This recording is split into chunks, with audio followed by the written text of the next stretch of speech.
কিন্তু ইমাম হুসাইন রাদিয়াল্লাহু আনহুর জিয়ারত দুই জায়গায় হয়। এক নম্বর জিয়ারত হয় ইরাকের কারবালা, দুই নম্বর জিয়ারত হয় মিশরের আল আজহার বিশ্ববিদ্যালয়ের পাশে। হযরত ইমাম হুসাইন রাদিয়াল্লাহু আনহুর পবিত্র শের মুবারক কেটে বর্ষার আগে বিদায় ইয়াজিদি সৈন্যরা তারা আনন্দ করতে করতে সিরিয়ার দামেস্কে চলে গেল। সিরিয়ার দামেস্কে যাওয়ার পরে যিনি ইয়াজিদ, আজকে ইয়াজিদের নামের আগে যিনি রহমতুল্লাহ ব্যবহার করে, আবার দেখলাম এক মৌলবী আমিরুল মুমিনিন বলতেছে ইয়াজিদ যদি মুমিনদের আমির হয় তাহলে এই আপনার আমাদের ডক্টর ইউনূসের দোষ কি? উনিও তাহলে আমিরুল মুমিনিন, মুমিনদের আমির। উনি কি আমিরুল মুমিনিন বলা যাবে ওনাদেরকে? কোন ব্যক্তির সামনে আমিরুল মুমিনিন বলা যাবে না। ইয়াজিদ যদি আমিরুল মুমিনিন হয়, সে হবিগঞ্জের মৌলবী ওয়াজ করতেছে উনি আমিরুল মুমিনিন, ওরা জুতা দিয়ে বাইরে গিয়ে মসজিদ থেকে বের করার কথা বুঝছেন নাই মনে হয়? এত বড় জালিম যে দুনিয়ার সব জালিমরে ফেল করছে। পৃথিবীতে তো যুগে যুগে জালিম আসে না? নানান সময় জালিম আসে, সময়ে সময়ে দেশে দেশে জালিম, প্রত্যেক দেশে দুই একটা করে জালিম আছে, সময়ে সময়ে জালিম। তো এত জালিম যদি হয় তো সব জালিমরে ফেল করছে ইয়াজিদ। হেতের নামের আগে আমিরুল মুমিনিন। দেখেন তার কর্মসূচিটা কি ছিল। ইমামে মাকামের পবিত্র মস্তক মোবারক কেটে বর্ষার আগে নিয়ে গেছে। ইয়াজিদ হুকুম দিল তার মাথা পুরা সিরিয়ার দামেস্কে পড়ে অলিগলি দিয়ে ঘুরাও, মানুষকে দেখাও। কি বুঝলেন? আমার দিকে তাকান। আপনাদের দেশে কাইজেডাঙ্গায় মারামারি হয় না ভাই? বহুত মারামারি হয়, সারা দেশে। খালি ব্রাহ্মণবাড়িয়ার দোষ হয় মারামারি, কিন্তু সারা দেশে দোষ খালি ব্রাহ্মণবাড়িয়া। ফেসবুকে ইউটিউবে দেখলে মানুষ ঢুকে এটি কি ব্রাহ্মণবাড়িয়া নেই, কিন্তু মারামারি হইতেছে কিন্তু হবিগঞ্জে, নবীগঞ্জে। যে মারামারিটা হইল 2 দিন, বাপরে বাপ, সেনাবাহিনী হয়েছে থামাইতে পারে না। আমরা ফরিদপুরে ডালকাতরা নিয়ে দিন তারিখ নির্দিষ্ট করে তারপরে কাইজে নামে, একবারে যুদ্ধের মতো সিস্টেম। দিন তারিখ নির্দিষ্ট করে অমুক দিন অমুক টাইমে তোদের সাথে মারামারি হবে, ডাল কাতরা দিয়ে তারপরে মারামারি কুবাকুবি হয়। এতে মানুষের হতাহত কম হয়, 2 গ্রুপ 2 পাশে তারা কুবাকুবি চলতে থাকে, কিন্তু সাধারণত হতাহত কম হয়। মানে দিন তারিখ নির্দিষ্ট, আর হঠাৎ মারামারির তোর মানুষের আহত নিহত বেশি হয়। তো খুব মনোযোগ দেন, মারামারি সারা দেশই হয়। বাংলাদেশের কোনো অঞ্চলে মারামারি থেকে একবারে কম না, সুযোগ পাইলে সবাই মারামারি করে, খালি ব্রাহ্মণবাড়িয়ার দোষ। এই মৌলবীর সাথে আমি দল করবো কেমনে? কথা বুঝুন না মনে হয়? এই মৌলবীর সাথে আমি এক হবো কেমনে? যিনি আমার ইমানের উপর হাত মারছে ওনার সাথে আমি এক কেমনে হব? শাহজালাল আমিনী এক পথে শাহজালাল আমিনীর যেই পথ, খাজা আজমিরের সেই পথ, খাজা বাকিবিল্লাহর সেই পথ, কুতুবউদ্দিন কাকির সেই পথ, নিজামুদ্দিন আউলিয়ার সেই পথ, এই মুজাদ্দিদ আল ফিসানির সেই পথ, হুজুর গাউসে পাকের সেই পথ। সব অলিদের এক রাস্তা, অলিদের কোনো দল হয় না, অলিদের পথ একটা, অলিদের মত একটা, অলিদের রাস্তা একটা। কিন্তু আমরা আলেমদের ভিতরে বিরাট ভাগাভাগি, ফারাফারি, গুতাগুতি, লাতালাতি। সতুরের হুজুর কেবলার যেই মত, ফুরফুরের হুজুরের সেই মত, ফুরফুরের হুজুরের যেই মত, ফতেলি রসুলের সেই মত, ফতেলি রসুলের যেই মত, হুজুর গাউসে পাকের সেই মত, হুজুর গাউসে পাকের যেই মত, খাজা বাবা আজমিরের সেই মত, খাজা বাবা আজমিরের যেই মত, শাহজালালের সেই মত, শাহজালালের যেই মত, কুতুবউদ্দিন কাকির সেই মত, কুতুবউদ্দিন কাকির যেই মত, এই আল্লাহর ওলিদের সেই পথ, এক পথ। কিন্তু গুতাগুতি আমাদের ভিতরে। ওলিদের মধ্যে কোনো তফাৎ নেই, ওলিদের মধ্যে কোনো মতামতি নেই, কোনো পার্থক্য নাই, মত পার্থক্য নাই, দলাদলি নাই, লাঠালাঠি নাই, গুতাগুতি নাই। দেখবেন না পৃথিবীর কোন অলি আর এক অলির সাথে লাঠিতে ফিটেফিটি করছে? জীবনে দেখছেন? কোন ইতিহাসে পাবেন? আল্লাহর কসম করে বলি যদি দেখাই দিতে পারেন তো গরিবাদ দিয়ে চুরি করব। কিন্তু আমরা আলেমরা একটা আরেকটার ভিড়ে।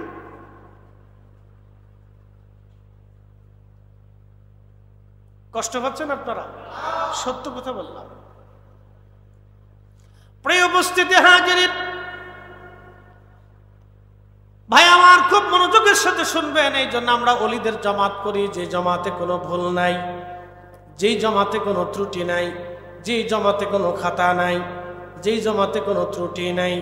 সতরার হুজুর কেবলা একজন জেনারেল শিক্ষিত মানুষ ছিলেন, কিন্তু হলে হবে কি এমন একভাবে আল্লাহকে খুশি করলেন, আমার আল্লাহ তারে এমন ভাবে খুশি করলেন এ জমিনের লক্ষ লক্ষ মানুষ তার জন্য এখনো দোয়া করে, চোখের পানি ফেলে এখনো কান্না করে, তার জিয়ারতে যাইয়া বৈশা তার জন্য জিয়ারত করে। কথা বলেন ঠিক কিনা?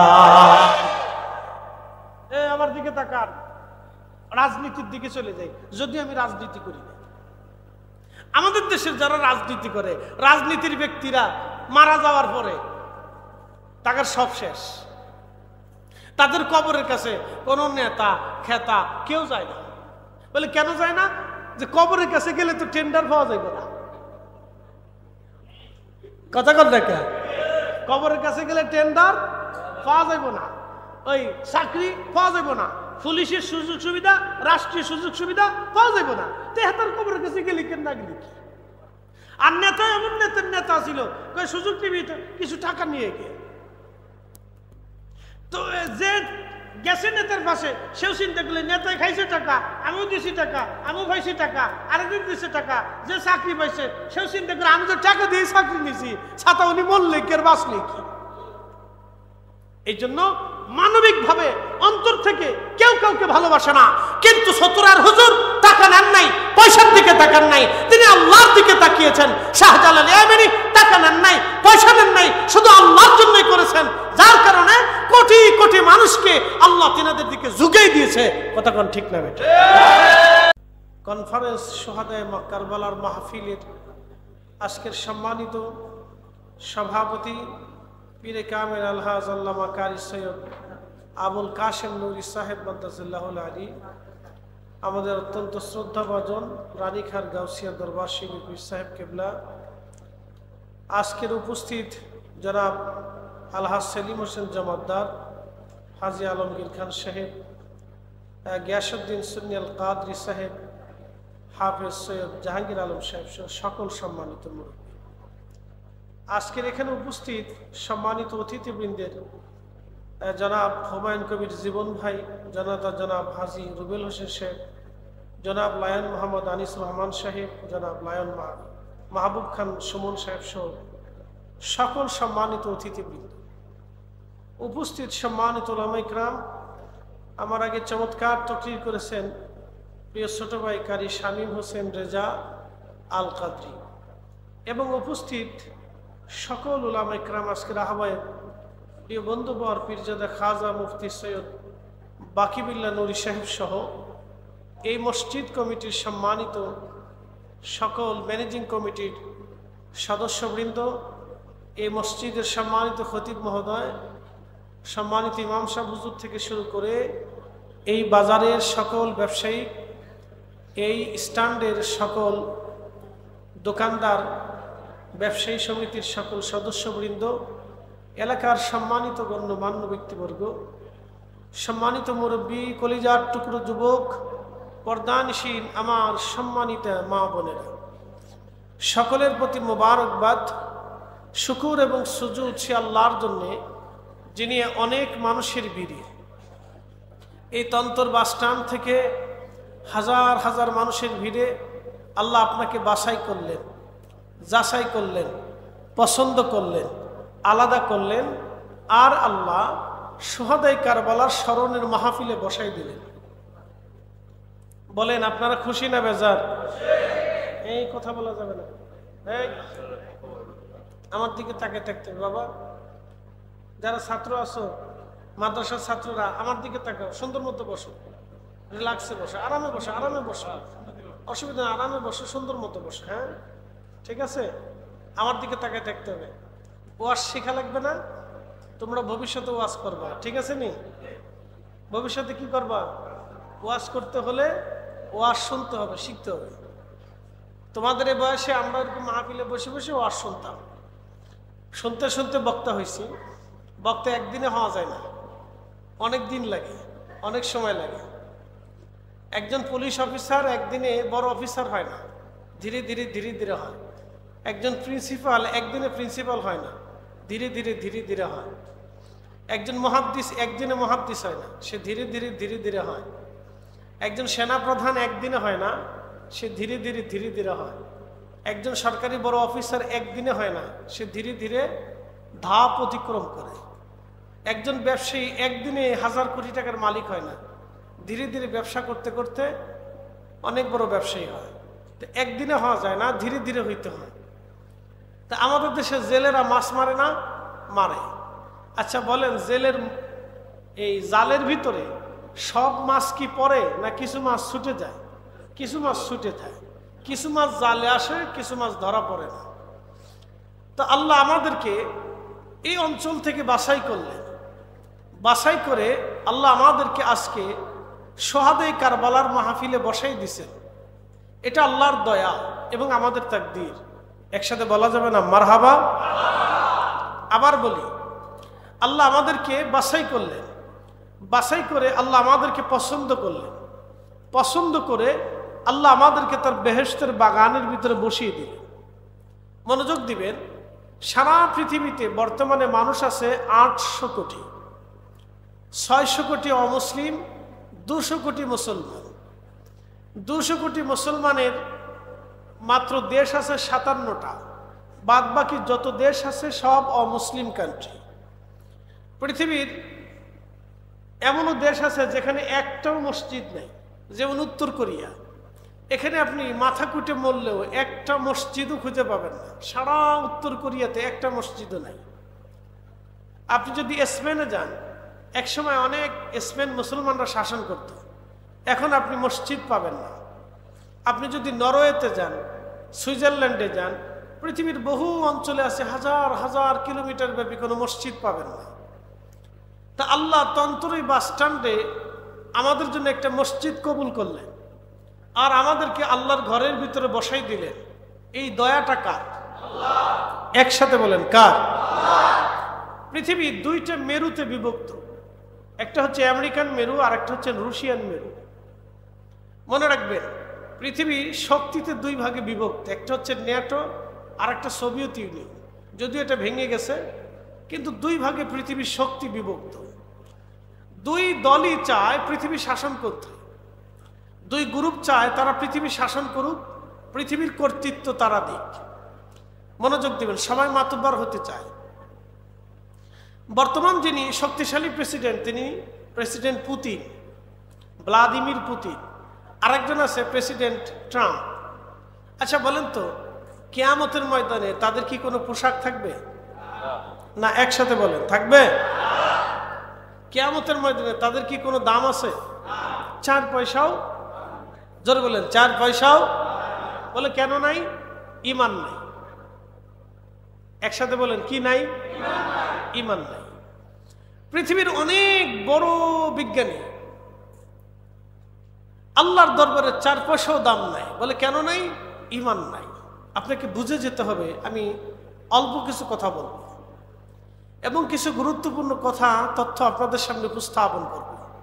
আমাদেরকে আল্লাহ কেন এর ভিতরে নিয়ে আসলেন, কেন এটা আল্লাহর দয়া, বুঝে যেতে হবে। আচ্ছা বলেন তো, পৃথিবীর সূর্য উঠায় কে? 1 সেকেন্ড পরে সূর্য উঠানোর মতো কোনো সক্ষমতা সারা পৃথিবীর শক্তির আছে? আচ্ছা বলেন তো, পৃথিবীতে শীত দেয় কে? পৃথিবীর সমস্ত জ্ঞান যদি একত্রিত হয়ে চিন্তা করে যে আমরা শীতকালে গরম দেব, পারবে? তাহলে আমরা অসহায় কার কাছে? আল্লাহর কাছে আমরা অবশ্যই অসহায়, কিন্তু এই কথাটা আমরা ভুলে যাই।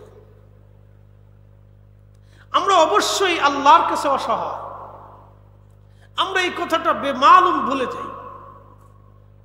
অনেক বড় অসহায় আমরা। এই জন্য আল্লাহ বলেন, হুজুর আপনি বলেন কুল হুয়াল্লাহু আহাদ, আমি এক। আপনি আরো বলে দেন আল্লাহুস সামাদ, আমি কারো মুখাপেক্ষী না, সব সৃষ্টি আমি আল্লাহর মুখাপেক্ষী। সমগ্র সৃষ্টি আমি আল্লাহর মুখাপেক্ষী, আমি কারো মুখাপেক্ষী না। প্রিয় উপস্থিতি, বাতাস যিনি প্রবাহিত করেন তিনি আল্লাহ। আমাদের দেশে এখন গরমও না, শীতও না, বৃষ্টির কারণে আবহাওয়া মোটামুটি সহনীয় পর্যায়ে আছে। ঠিক একই টাইমে ইউরোপে চলে যান, একেবারে 40 ডিগ্রি সেলসিয়াস তাপমাত্রা প্রায়। অথচ আবার শীতকালে সেখানে -ডিগ্রি নিচ পর্যন্ত তাপমাত্রা থাকবে, প্রচন্ড বরফ পড়বে। এখন প্রচন্ড গরম পড়তেছে, তখন প্রচন্ড বরফ পড়বে। একই পৃথিবী। উত্তপ্ত মরুভূমির ভিতরে গেলে আপনি সব শুকিয়ে আসবে প্রচন্ড গরমে, আবার রাত্রিবেলা আপনাকে শীতে শরীর কাঁপিয়ে দিবে। একই মরুভূমিতে দিন একরকম, রাতে আর এক রকম। বৈচিত্র্যের মালিক কে? না, আওয়াজ ধরে দিতে হবে, আসতে দিলে হবে না। একসাথে বলেন, কে? কে? আমরা ফিরে চলে যাব কার কাছে? আল্লাহর কাছে। তাতে কোনো সন্দেহ নাই। আমরা আল্লাহর কাছে ফিরে চলে যাব। তন্তরে এখানে মসজিদ 100 বছর আগে ছিল না। কথা ঠিক আছে কিনা? এখানে 100 বছর আগে মসজিদ ছিল না, অথবা 500 বছর আগে এই অঞ্চলে পূজা হতো। আবার বলি, 500 বছর আগে এই অঞ্চলে কি হতো? পূজা হতো। 500 বছর পরে এইখানে কি হচ্ছে? আজান হচ্ছে, ওয়াজ হচ্ছে। বাকি 500 বছর পরে এখানে জঙ্গলও হতে পারে। বাকি 500 বছর পরে এখানে মরুভূমি হতে পারে। বাকি 500 বছর পরে এখানে জনমানবহীন হতে পারে। বাকি 500 বছর পরে এখানে খ্রিস্টান অধ্যুষিত হতে পারে। আমরা কেউ জানি না। পৃথিবী বিখ্যাত বাদশা ছিলেন খলিফা আল মামুন। তিনার রাজ দরবারে একজন যুবক ছিল, সে বড় আল্লাহ ওয়ালা ছিল, খুব আধ্যাত্মিক শক্তির অধিকারী ছিল। তার সাথে মাঝে মধ্যে হযরতে খাজা খিজির আলাইহিস সালাতু ওয়াস সালাম এসে কথা বলতেন। একসাথে বলবেন না সুবহানাল্লাহ? কি আপনাদের কাছে খুব আশ্চর্য মনে হচ্ছে, তাই না?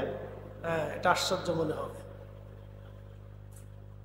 আশ্চর্য মনে হবে। খিজির আলাইহিস সালাতু ওয়াস সালাম তিনি এসে কথা বলতেন। হযরতে খলিফা আল মামুন তিনি জানতে পারলেন খিজির আলাইহিস সালাম ওই যুবকের কাছে মাঝে মধ্যে আসে। খিজির আলাইহিস সালামের সাথে কথা বলার জন্য খলিফা আল মামুন চিন্তায় পড়ে গেলেন। যুবকের কাছে যা বললেন, যুবক তুমি আল্লাহর বুজুর্গ বান্দা, আমি জানি তোমার কাছে হযরত খিজির আলাইহিস সালাতু ওয়াস সালাম আসে। যুবক রে, মেহেরবানি করে একটা বারের জন্য খিজির আলাইহিস সালামের সাথে আমার কথা বলায় দাও। যুবক বললেন, হুজুর, বাদশাহ খলিফাতুল মুসলিমিন খিজির আলাইহিস সালাম যদি ইজাজত দেয় তাহলে কথা বলতে পারবেন। উনি ইজাজত না দিলে আমার পক্ষে সম্ভব না খিজির আলাইহিস সালামের সাথে আপনার কথা বলায় দেওয়া। মনে রাখবেন, পৃথিবীতে আদম জাতির মধ্যে একজন বেশি হায়াত পেয়েছিলেন, তিনি হযরত খিজির আলাইহিস সালাতু ওয়াস সালাম। তার জন্ম কেউ বলেছেন ইব্রাহিম আলাইহিস সালামের জন্মের আগে, আবার কেউ বলেছেন ইব্রাহিম আলাইহিস সালামের জন্মের পরে। হযরত ইমাম ইবনে কাসির আল বাদায়ের ভিতরে হযরত খিজির আলাইহিস সালাতু ওয়াস সালামের যে ঘটনা লিপিবদ্ধ করেছেন, ওনার জীবনী পর্যালোচনা করতে যে আমি দেখলাম খিজির আলাইহিস সালাম ছিলেন হযরতে বাদশাহ যুলকারনাইন রাহিমাহুল্লাহর উজির। বাদশাহ যুলকারনাইনকে পৃথিবীর মধ্যে 4 জন বাদশাহ তামাম দুনিয়া শাসন করেছিল। একজন বাদশার নাম বাদশাহ নমরুদ, তামাম পৃথিবী সে শাসন করেছিল। আর একজন বাদশার নাম বাদশাহ যুলকারনাইন রাহিমাহুল্লাহ, তামাম দুনিয়া যিনি শাসন করেছিলেন। বাদশাহ যুলকারনাইনের পরে আরেকজন বাদশাহ দুনিয়া শাসন করেছিলেন, তিনি সুলাইমান আলাইহিস সালাম। এবং যুলকারনাইন সুলাইমান আলাইহিস সালামের মাঝখানে আরেকজন বাদশাহ দুনিয়া শাসন করেছিলেন, তার নাম বখতেনসর। তথ্য দিলাম, পৃথিবীর সবার আগে সারা পৃথিবীর বাদশাহ নমরুদ, নমরুদের পরে পরেই সারা পৃথিবীর বাদশাহ যুলকারনাইন রাহিমাহুল্লাহ। তিনি পৃথিবীর যেখানে সূর্য উদয় হতো, সূর্য উদয়ের দেশের নাম কি বলতে পারবেন? জাপান। জাপান সাগরের শেষ সীমানায় যেখান থেকে সূর্য উঠে, সেই শেষ সীমানা পর্যন্ত সফর করেছিলেন বাদশাহ যুলকারনাইন। পৃথিবীর পশ্চিম দেশ যেখানে সূর্য ডুবে যায়, আটলান্টিক মহাসাগরে, সেই মহাসাগরে যে সূর্য ডুবে যায়, সেই ডুবার অস্তমিত শেষ পর্যন্ত জুলকারনাইনকে আল্লাহ সফর করিয়েছিলেন। একসাথে বলবেন আল্লাহু আকবার। কি আশ্চর্য মনে হচ্ছে না যে আধুনিক বিজ্ঞানে যেটা সম্ভব হলো না সেটা হাজার হাজার বছর আগে জুলকারনাইনকে দিয়ে আল্লাহ সম্ভব করাই দিয়েছিলেন। এটা আশ্চর্য মনে হবে, কিন্তু কথা সত্য। হযরতে জুলকারনাইনের উজির ছিলেন হযরতে খাজা খিজির আলাইহিস সালাম। জুলকারনাইনের পরে কত নবী দুনিয়াতে আসলো। একেবারে ঈসা রুহুল্লাহর আগে মুসা নবী দুনিয়াতে আসলেন। মুসা আলাইহিস সালামের সাথে হযরত খিজির আলাইহিস সালামের দেখা হলো একেবারে দুই সাগরের তীরে, মারাজাল বাহরাইনি ইয়ালতাকিয়ান, দুই সাগরের মিলন স্থানে খিজির আলাইহিস সালামের সাথে মুসা কালিমুল্লাহর দেখা হলো হাজার হাজার বছর পরে। একসাথে বলবেন আল্লাহু আকবার। শোনেন, আমি আপনাকে ইতিহাসের পর্যালোচনা দিয়ে তথ্য দিতেছি। উনি উজির হলেন বাদশা জুলকারনাইনের। বাদশা জুলকারনাইন হযরত ইব্রাহিম খলিলুল্লাহ আলাইহিস সালামের হাতে কালেমা পড়ছিলেন। বাদশা জুলকারনাইন ইব্রাহিম আলাইহিস সালামের হাতে কালেমা পড়েছিলেন। আর ইব্রাহিম আলাইহিস সালাতু ওয়াস সালামের কাছে নমরুদ ধ্বংস হয়েছিল। নমরুদের পরে বাদশা জুলকারনাইন ইব্রাহিম আলাইহিস সালামের হাতে কালেমা পড়েছিলেন।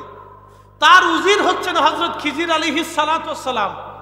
তাহলে সেই জমানার খিজির আলাইহিস সালাতু ওয়াস সালামের পরে হাজার হাজার হাজার হাজার লক্ষ লক্ষ নবী পার হলো।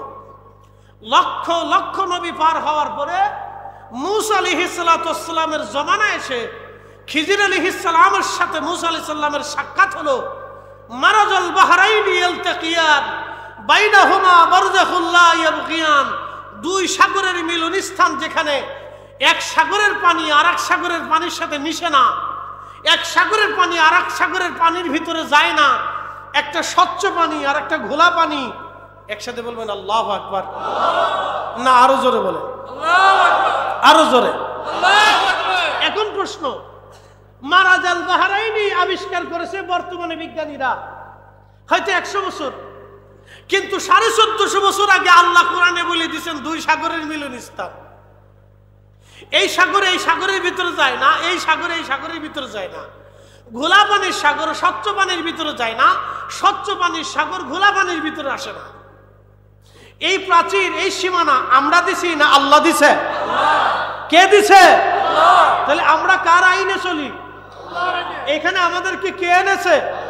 তাহলে একসাথে বলেন না আল্লাহু আকবার। তাহলে ভাগ্য ভালো না খারাপ? না না, একসাথে বলেন ভালো না খারাপ? ভালো। অনেকে ভাবতেছেন দূর এখানে যায় বসে কি করলাম। আজকে কিছু তথ্য আপনাদেরকে শোনাইলাম। তাহলে খিজির আলাইহিস সালামের সাথে সাক্ষাৎ হওয়া স্বাভাবিক। যে কোনো আল্লাহর ওলির সাথে খিজির আলাইহিস সালাতু ওয়াস সালামের সাক্ষাৎ হতে পারে। প্রিয় উপস্থিতি হাজিরিন, হযরত খলিফা বললেন, যুবক আপনি মেহেরবানি করে খিজির আলাইহিস সালাতু ওয়াস সালামকে অনুরোধ করে দেন তিনি যেন আমার সাথে দেখা করেন, আমার সাথে কথা বলেন। যুবক বলেন, হুজুর আমি অনুরোধ করে দেখতে পারি, যদি খিজির আলাইহিস সালাম রাজি হয় তাহলে আমি আপনাকে বলবো। হযরত খিজির আলাইহিস সালাতু ওয়াস সালামের কাছে যুবক বললেন, হুজুর আপনার সাথে খলিফা একটু কথা বলতে চায়, যদি অনুমতি দেন দয়া করে। খিজির আলাইহিস সালাম অনুমতি দিলেন। খলিফা আল মামুন তার সাথে কথা বলতে গেলেন, কিন্তু কথা হবে পর্দার আড়ালে। খিজির আলাইহিস সালাতু ওয়াস সালামকে খলিফা সালাম দিলেন। সালামের জবাব দেওয়ার পরে বললেন, খলিফা কি বলতে চান বলেন। বলে, হুজুর আমি আপনার জীবনী শুনেছি, আপনার কথা শুনেছি, আপনার কথা আল্লাহ কোরআনে বলেছেন, কিন্তু আপনি কি দয়া করে বলবেন আপনার জীবনে কোনো আশ্চর্য ঘটনা, আল্লাহর সৃষ্টির মধ্যে এমন কি কোনো আশ্চর্য ঘটনা আপনি দেখেছেন, যেই ঘটনা আপনি আমার কাছে দয়া করে বলবেন, যাতে আল্লাহর প্রতি আমার ইয়াকিন বেড়ে যায়, আল্লাহর প্রতি যাতে আমার বিশ্বাস কেন মজবুত হয়, সেই জন্য আপনি দয়া করে একটা ঘটনা আমাকে শোনান। হযরত ইব্রাহিম খলিলুল্লাহ আল্লাহকে বলেন, আল্লাহ ও রব আপনি আমাকে কিছু নিদর্শন দেখান। আল্লাহ বলেন, ইব্রাহিম তুমি কি আমাকে বিশ্বাস করো না? ইব্রাহিম বলেন, হ্যাঁ রব, আমি তো মনে প্রাণেই বিশ্বাস করি, কিন্তু কিছু নিদর্শন যদি আপনি দেখান তাহলে অবশ্যই আপনার প্রতি আমার বিশ্বাস একই আরো মজবুত হবে। এই জন্য পৃথিবীর মানুষকে আল্লাহ মাঝে মধ্যে দেখায়, বন্যা দেখায়, সাইক্লোন দেখায়, ভূমিকম্প দেখায়, টর্নেডো দেখায়, এরপরে ভূমিধস দেখায়, বিভিন্ন রোগ ব্যাধি আল্লাহ দেখায়। দেখায়, দেখো পৃথিবীবাসী, আমি রব্বুল আলামিনের শক্তি কত শক্ত। ইন্না বাতশা রাব্বিকা লাশাদীদ, আমি আল্লাহর ধরা বড় শক্ত ধরা। একবার জোরে বলা যাবে কি মারহাবা। কখনো তোমাকে যদি ভুলি, হেদায়েতের আলো জেলে নিয় কাছে তুলি, কখনো তোমাকে যদি ভুলি, হেদায়েতের আলো জেলে নিয় কাছে তুলি, ঠাই দিও প্রিয়তম অগমহিয়ান, তুমি রহমান, তুমি মেহেরবান। অন্ধ গাহে না শুধু তোমারি গুণগান, অন্ধ গাহে না শুধু তোমারি গুণগান, বুঝেও বুঝে না তবু শান, তুমি রহমান, তুমি মেহেরবান। আল্লাহুম্মা সাল্লি আলা সাইয়্যিদিনা মাওলানা মুহাম্মাদ ওয়া আলা আলি সাইয়্যিদিনা মাওলানা। হযরত খিজির বললেন, বামুন খলিফা আল মামুন শুনেন, আমি পৃথিবীর একটা জনপদ দিয়ে আমি আসতেছিলাম। জনপদ দিয়ে আসার সময় আমি দেখলাম সুন্দর মনোরম চমৎকার একটা শহর দেখা যায়। সুন্দর মনোরম চমৎকার একটা শহর দেখা যায়। সুন্দর এই মনোরম শহর দেখে, এই সুন্দর চমৎকার শহর দেখে আমি বললাম, হায় রব, এত সুন্দর শহর আমি দেখলাম, তুমি আমাকে দেখাইলাম। ঠিক ওই রাস্তা দিয়ে আমি খিজির আলাইহিস সালাম 500 বছর পরে যখন ওই রাস্তা দিয়ে যাইতেছিলাম, যাবার সময় আমি লক্ষ্য করলাম সেটা শহর আর নাই, সেটা বিরাট বড় জঙ্গল হয়ে গেছে। একসাথে বলবেন সুবহানাল্লাহ। কত বছর পরে? 500 বছর পরে। আমার দিকে তাকান, ঢাকা শহরের বয়স কত বুঝেন নাই? ঢাকার রাজধানীর ঢাকা শহরের বয়স কত? 1971 সালে বাংলাদেশ শহর হয়েছে, তারপরে সেটা রাজধানী হয়েছে। তারপরে এই রাজধানী এমন এক রাজধানী হয়েছে, আমাদের দেশে চোর বাটপাড়া এমন ভাবে চুরি করে খাইছে যে এখানে পেশাব বুড়িগঙ্গা নদীতে আসে না, পেশাব করলে এটা বাইদ্যে থাকে, পানি বাইদ্যে থাকে। কি এক রাজধানী আমাদের, বাপরে বাপ, কি এক রাজধানী আমাদের। এই শহর রাজধানীতে ঘুরলেও মাঝে মধ্যে চিন্তায় পড়বেন যে এই রাস্তা দিয়ে যে হাঁটতেছি নিরাপত্তা আছে কিনা, কোন সময় ব্যাগ টান দিবে না, কোন সময় ছুরি ধরবে, তার কোনো স্টেশন নাই। রাজধানী আমাদের। শোনেন আপনারা, স্বাধীনতার পর থেকে এই পর্যন্ত বাংলাদেশের রাজধানী বৃহত্তম একটা শহরের নাম ঢাকা। এর চাইতে বড় শহর তো আর বাংলাদেশে নাই। সবচেয়ে বড়, একেবারে বেশি বড় শহর এবং বেশি জনগণের শহর। 1 কোটি মানুষ একটা শহরে বাস করে। তার জীবন ব্যবস্থার কথা শুনলে আপনার গা শিহরে উঠবে। এই 50 বছর বয়সে ঢাকা শহরের মোটামুটি একটা পর্যায়ে, 100 বছরই ধরলাম, মোটামুটি পর্যায়ে 100 বছর এই ঢাকা শহরে মোটামুটি। আচ্ছা বলেন তো, এই শহরটা নিশ্চিহ্ন করে দিতে আল্লাহর মাত্র কুন ফায়াকুন লাগবে। কুন হয়ে যাও, ফায়াকুন হয়ে যাবে। মাত্র 1 মিনিটে 12 স্কেলের একটা ভূমিকম্প দিয়ে লাড়া দিবে, 1 মিনিটের ভিতরে 1 কোটি মানুষ জায়গায় বেড়ে। 1 মিনিট 12 স্কেলের একটা ভূমিকম্প লাড়া দিবে, শুধু 1 মিনিট লাড়া ছাড়া দিবে। 1 মিনিট 30 সেকেন্ড লাড়াছাড়া দিবে, 30 সেকেন্ড লাড়াছাড়া দেওয়ার পরে 1 কোটি মানুষ মারা যাবে। এত পরিমাণে বিল্ডিং ভাঙবে যে আপনি ঢুকতেও পারবেন না, বের হইতে পারবেন না। উদ্ধার করে তো দূরের কথা, 3 দিন পরে লাশ থেকে গন্ধ আসবে, ওই গন্ধে, রক্ত বসা গন্ধে মানুষ ভিতরে যাইতে পারবে না, আসতেও পারবে না। বাদ বাকি 2-1টা যা আহত থাকবে ওইটা ফুরে মরে থাকবে, চিকিৎসাও দিতে পারবে না। কে চিকিৎসা, কারে চিকিৎসা দিবে? ডাক্তারও ফুরে মরে রয়েছে, সেনাবাহিনীর সদস্যরা ফুরে রয়েছে, পুলিশরাও ফুরে রয়েছে, পাবলিকও ফুরে রয়েছে। কি কথা বোঝেন নাই মনে হয়? বাংলাদেশে একটা প্লাজা ভাঙছিল, তার নাম রানা প্লাজা। সাভারের এক রানা প্লাজা ভাঙার পরে 1 মাস লাগছে রানা প্লাজা সরাইতে। কি দেশে বাস করে আপনি একটু চিন্তা করেন, 1 মাস লাগছে। 1 মাস একটা বিল্ডিং সরাইতে, ঠিক করতে 1 মাস লাগছে। আর ঢাকা শহরে হাজার হাজার বিল্ডিং ভাঙলে ও কিয়ামতের আগ দিন পর্যন্ত পরিষ্কার হবে কিনা আমি জানি না। এই কথা কর না কে? এটা বাস্তব পরিসংখ্যান, আমার চোখে দেখা পরিসংখ্যান। এই জন্য আমি শহরের ভিতরে যখন ঢুকি আর ফজরের নামাজ পড়ি, তাহাজ্জুদ পড়ি, তখন আল্লাহ রেখে, আল্লাহ ভূমিকম্প দিও না, বৃষ্টি দাও, তুফান দাও, এই খরা দাও, সাইক্লোন যা দাও, কিন্তু ভূমিকম্পটা আল্লাহ দিও না। কারণ ভূমিকম্প দিলে এই শহর শেষ, এই শহর শেষ। না রাস্তায় ঢুকতে পারবেন, না বেরোইতে পারবেন। 2টা বিল্ডিং পড়লে রাস্তা বন্ধ, একটা ব্রিজ ভাঙলে 6 মাস পর্যন্ত ব্রিজ পার হইতে পারবেন না। যেমন একটা দেশ, আপনাদের এই ব্রাহ্মণবাড়িয়ার তন্তর থেকে শুরু করে যে রাস্তা নষ্ট হয়েছে, এটা ঠিক করতে কয়েক বছর চলে গেছে। কি কথা কথা বলেন না? কয় বছর গেছে? 6 বছর চলে গেছে। এখনো রাস্তায় ঠিকই ঠিকই ঠিকই ঠিকই ঠিকই ঠিকই এই ফাইতে ভাঙ্গি, এই ফাইতে ট্রাক পরে, ভ্যান পরে, সাইকেল পরে, আর আপনার নিজেরা হাইটে গেলে উপরে পড়ার কথা। এই হলো আমার দেশ বাংলাদেশ।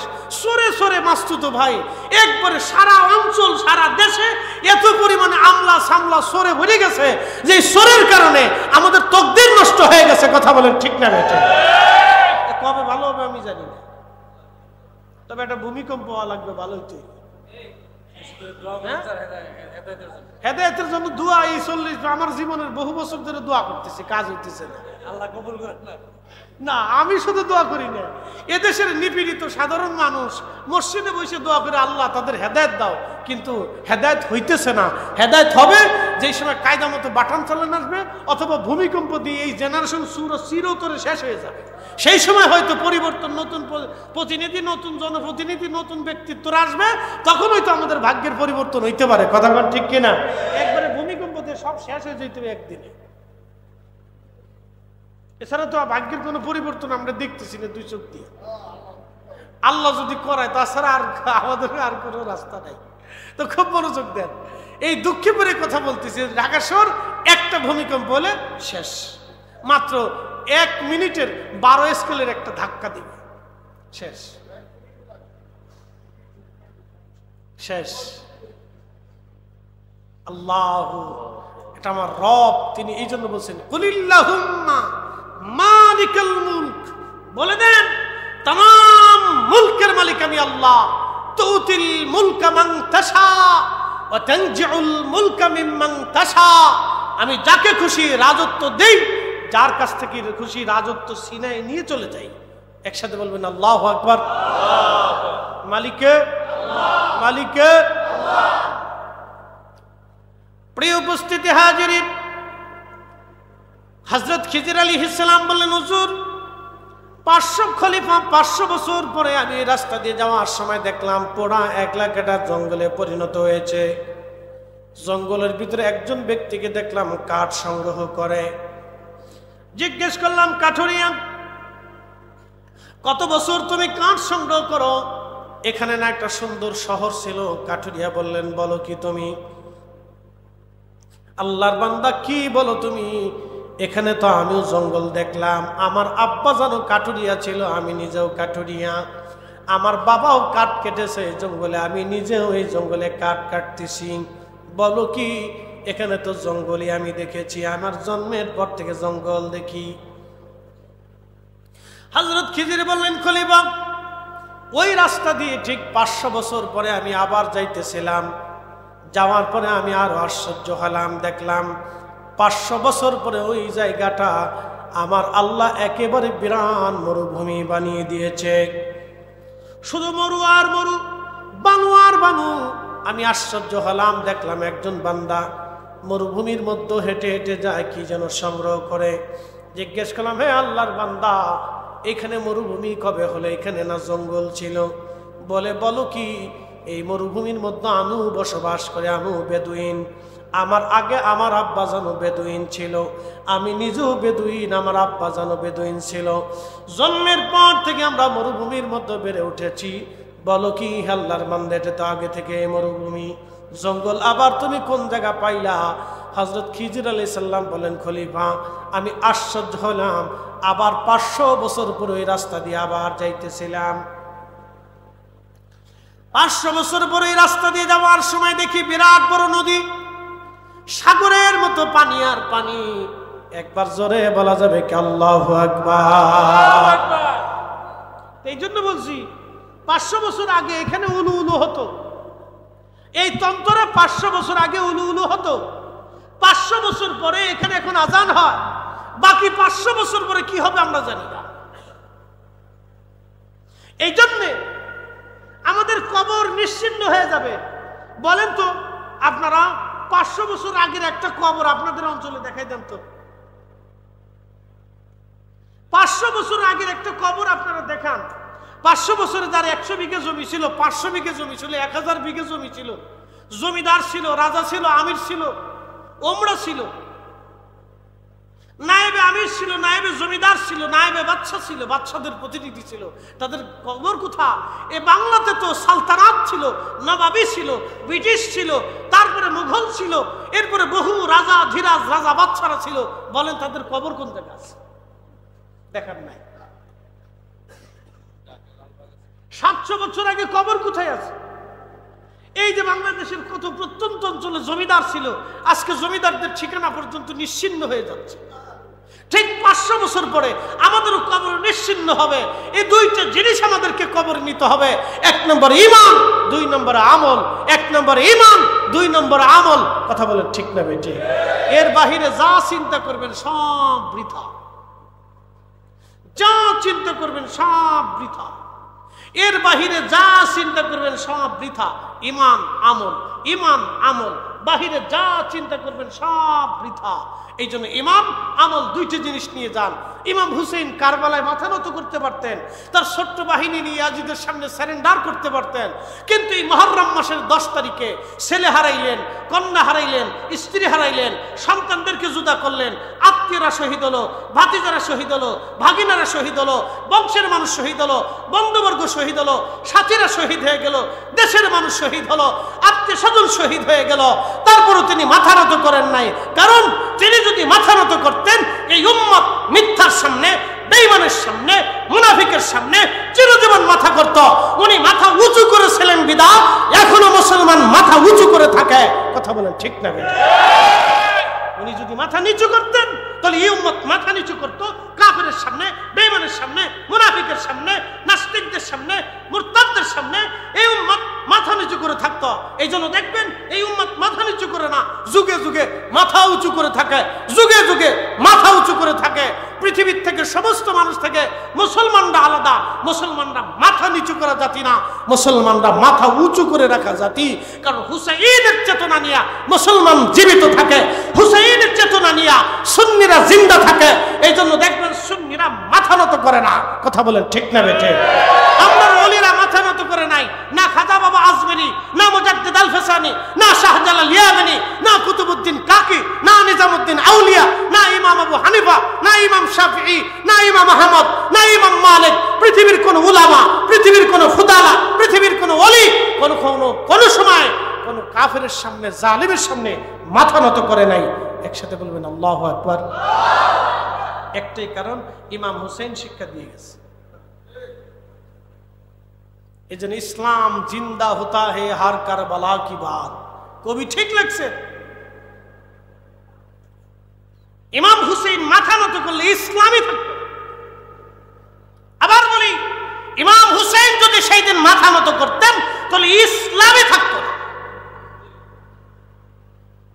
কিন্তু বড় আফসোস, বাংলাদেশের হাজার হাজার মসজিদে মুহররম মাসে ইমাম হুসেইন রাদিয়াল্লাহু আনহুর জন্য কোনো আলোচনাই হয় না, তাদের সম্পর্কে কোনো ওয়াজই হয় না। আপনি ঠিক করলে ঠিক, না ঠিক করলে ঠিক।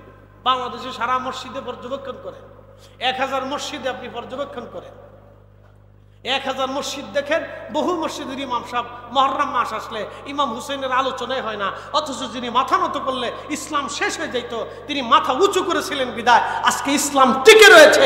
উনি মাথা নিচু করলে ইসলামই খুঁজে পাইতেন না। প্রিয় উপস্থিতি হাজিরিন, হযরত খিজির আলাইহিস সালাম বললেন, এখানে বিরাট বড় সাগর আমি দেখলাম, আশ্চর্য হলাম। হায়, দেখি জেলেরা মাছ মারতেছে। জেলেকে সালাম দিয়ে বললাম, জেলে এখানে মাছ মারো। এখানে না একটা মরুভূমি ছিল। জেলে বলে, বলো কি? আমি নিজেও জেলে, আমার বাবাও জেলে, আমি নিজেও মাছ মারি, আমার আব্বাও মেরেছে। জন্মের পর থেকে এই সাগরেই তো আমি মাছ মারতেছি। বলো কি? এখানে তো জন্মের পর থেকেই পানি দেখি।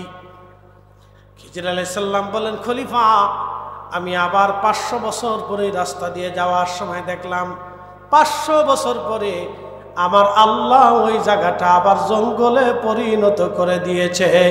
একবার জোরে বলা যাবে কি আল্লাহু আকবার? খলিফা 500 বছর পরে দেখি এখানে আর একজন কাঠুরিয়া কাঠ কাটে। জিজ্ঞেস করলাম, কাঠুরিয়া রে, এখানে না সাগর ছিল? বলে, কি করে তুমি বলো? আমি কাঠ কাটি, আমার আগে আমার আব্বাজান কাঠ কেটেছিল। তুমি বলো কি, কে তুমি, তোমার পরিচয় কি? আমি পরিচয় না দিয়ে চলে আসলাম। 500 বছর পরে ওই রাস্তা দিয়ে আবার যাইতেছিলাম।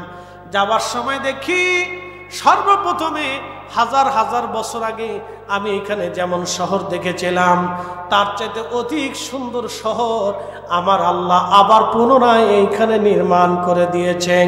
একবার জোরে বলা যাবে কি মারহাবা? বলেন তো মালিক কে? না না, জোরে বলেন কে? ফিরে যাব কার কাছে? একসাথে বলেন, কার কাছে? তো কি নিয়ে যাব?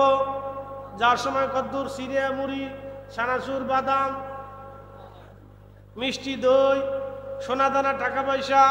আমাদের নারীরা বেশি বেশি স্বর্ণের গহনা বানায়।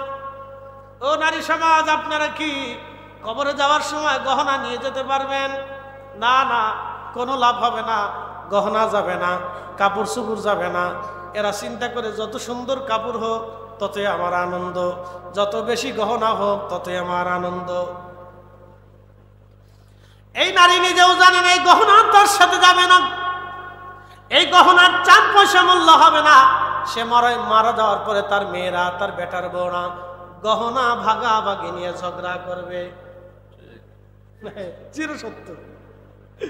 তার মারা যাওয়ার পরে এই গহনা নিয়ে তার বেটার বউরা, তার মেয়েরা গহনা ভাগাভাগি নিয়ে ঝগড়া করবে। এ বলবে আমার এখানে কম পড়ে গেছে, এ বলবে ওই সুন্দরটা আমার দরকার, এ বলবে মা আমার এটা দিয়ে গেছে। ঝগড়া বেঁধে যাবে, ফ্যামিলির মধ্যে ঝগড়া চলতে থাকবে। কিন্তু ওই মহিলা কবরের মধ্যে কেমন আছে কেউ খোঁজ খবর নেবে না। এই জন্য নিজের সারা নিজে সেরে দিয়ে যান। 2টা জিনিস কবরে নিয়ে যান, ঈমান ও আমল, ঈমান ও আমল। খিজির ডেকে বললেন, খলিফাল মামুন, আপনাকে আমি আল্লাহর দেওয়া আশ্চর্য একটা ঘটনা শোনাইলাম, আমার জীবনের দেখা আশ্চর্য খলিফারে। খলিফা, এই ঘটনা এই জন্য বললাম কারণ তোমার রাজত্ব স্থায়ী হবে না। তুমি যেখানে আছো এইখানে আর একজন রাজা ছিল, তোমার পরে রাজার পরিবর্তন হবে, অথবা রাজত্ব নাও থাকবে। এই বিরাট বড় প্রাসাদ একদিন ধসে যাবে, ধ্বংস হয়ে যাবে। খলিফা, খলিফারে দুনিয়াতে যা রেখে যাবা, দুনিয়াতে মানুষের জন্য কিছু রেখে যাও, দুনিয়াতে মানুষের উপকারের জন্য কিছু করে যাও।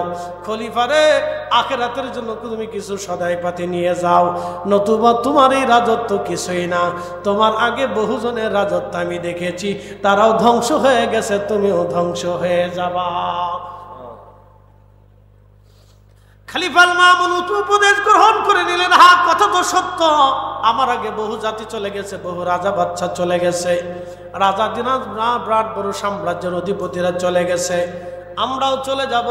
প্রিয় উপস্থিতি, খুব মনোযোগ দিয়ে কথাগুলি শুনবেন। দুইটা জিনিস নেওয়া লাগবে, এক নম্বর ঈমান, দুই নম্বর আমল। ঈমান আমল, ঈমান নিতে হবে, ঈমান।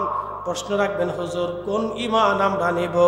যেই ঈমানে খাজা বাবা আজমিরি রহমাতুল্লাহ আলাইহি, খাজা বাবা আজমিরি রহমাতুল্লাহ আলাইহি গরিবে নওয়াজ হয়েছে, যেই ঈমানে খাজা বাবা আজমিরি রহমাতুল্লাহ আলাইহি 90 লক্ষ কাফেরকে মুসলমান বানিয়েছে, ওই ঈমান ওয়ালা আমাদের হওয়া লাগবে।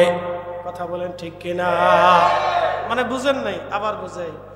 যেই ঈমানে মুজাদ্দিদ আল ফিসানি হিন্দি ফারুকি সম্রাট আকবরকে পদানত করে জাহাঙ্গীরকে সুদরাইয়া তিনি বাংলার দিল্লির মসনদ যিনি দখল করেছিলেন, কালেমার পতাকা দিল্লির মসনদে উড়িয়েছিলেন, তিনি শেখ মুসের হিন্দি মুজাদ্দিদ আল ফিসানি ফারুকি। সেই ঈমানে আমাদেরকে ঘুমাইতে হবে, যেই ঈমানে শাহজালাল ইয়ামানি মুজাররিদি রহমাতুল্লাহ আলাইহি মাত্র 360 জন ওলি নিয়া এই জমিনে আল্লাহর দ্বীন প্রতিষ্ঠিত করেছিলেন। সেই ঈমানে আমাদেরকে ঘুমাইতে হবে। এই আমার দিকে দেখান, শাহজালাল ইয়ামানি 360 জন ছিল। কোরআন ছিল কয়টা? না 2 পর্দার কোরআন?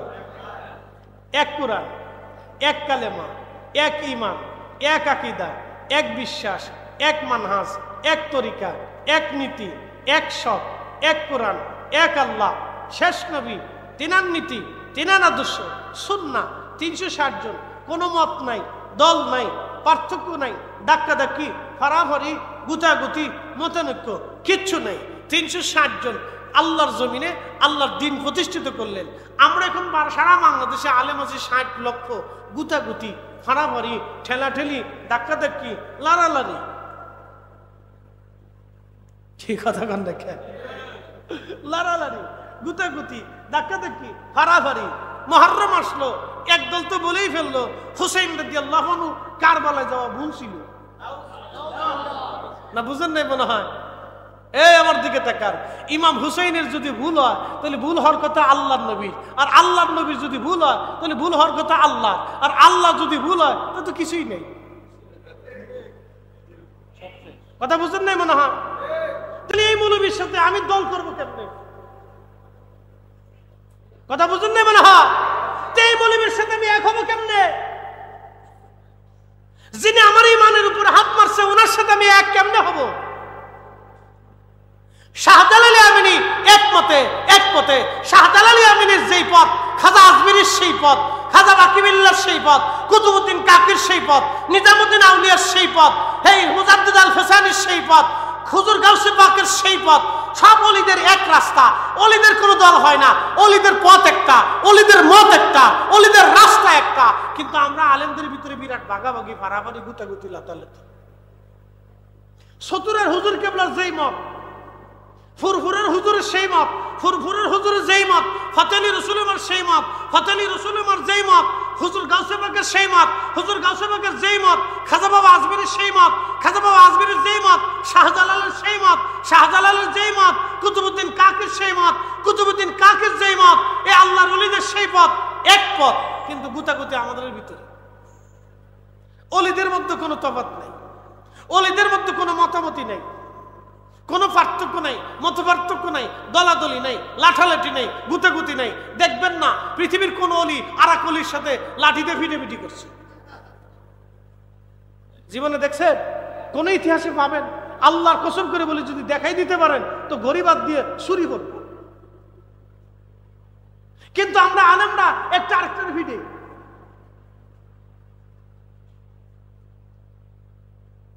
কষ্ট পাচ্ছেন আপনারা? সত্য কথা বললাম। প্রিয় উপস্থিতি হাজিরিন,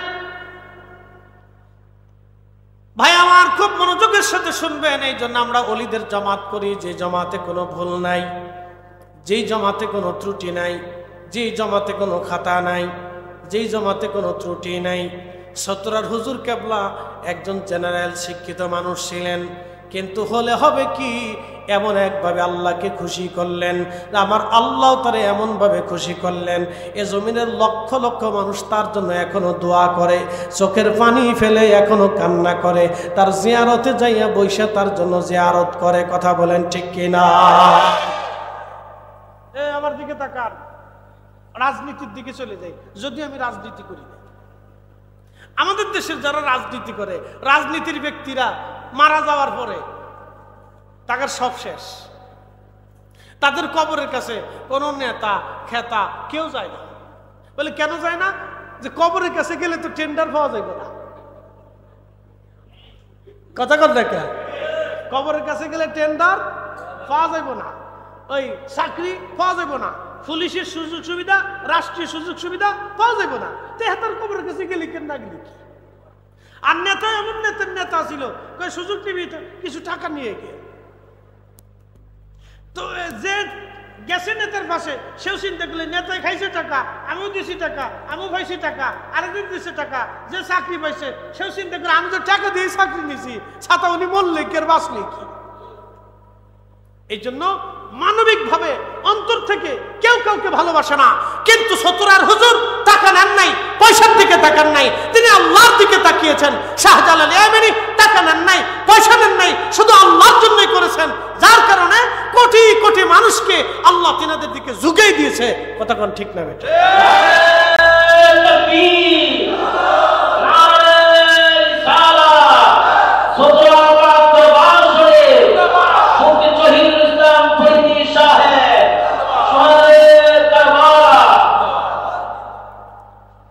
আরেকটু পরিসংখ্যান দেই। বাংলাদেশের জন্ম 1971-এর আগে ছিল পাকিস্তান। পাকিস্তানেও রাজনৈতিক দল ছিল। পাকিস্তানে যে রাজনৈতিক দল ছিল বাংলাদেশে এসে সেটা এখন আর নাই। কথা ঠিক আছে না? অনেক দল এখন নাই, দুই একটা কোন রকম জিয়ে রয়েছে। আচ্ছা, পাকিস্তানের আগে ছিল ব্রিটিশ। ব্রিটিশদের সময় কোনো রাজনীতি ছিল না, কোনো দলই ছিল না। ব্রিটিশদের আগে ছিল নবাবী, তখন কোনো দল ছিল না, তখন নবাবী আমল। তার আগে ছিল সালতানা, সালতানাতের সময় কোনো দল ছিল না, সুলতানরা ছিল।